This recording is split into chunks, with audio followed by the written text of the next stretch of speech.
গতকাল পয়লা বৈশাখ আর আমরা চলে গেলাম পুজো দিতে ডাউকোয়ে। ট্রেনে করে আমাদের যাওয়া শুরু, বাউরিয়া থেকে ট্রেনে করে বিশ্বপুর। এবার আমরা পৌঁছে গেলাম ডাউকোতে। এটি হচ্ছে বর্তমান মন্দির। আগে মন্দিরটি এখানে ছিল। এখানে আমি প্রায় 12-13 বছর আগে একবার গেছিলাম। তারপর নতুন এই যে মন্দিরটি একটু আগে দেখলাম, সেইখানে আমি গেলাম 12-13 বছর পরে। আমি যখন গেছিলাম তখন এই মন্দিরটি তৈরি হচ্ছে, দেখে এসেছিলাম। মাঝখানে বাবা ভাইরা গিয়েছিলেন।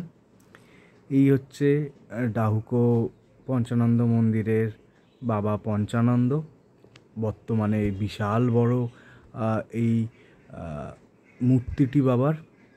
এছাড়া ওখানে কালী, লক্ষ্মী, মা শীতলা, এখানে বাবা পঞ্চানন্দ, তার পাশেই রয়েছে মনসা, তার পাশে সরস্বতী, তার পাশে ষষ্ঠী এবং এই জরাসু। এবার ফেরার পালা। আমরা এবার বাড়ির দিকে ফিরতে চললাম। দেখা হবে আবার অন্য কোনো ভিডিওতে।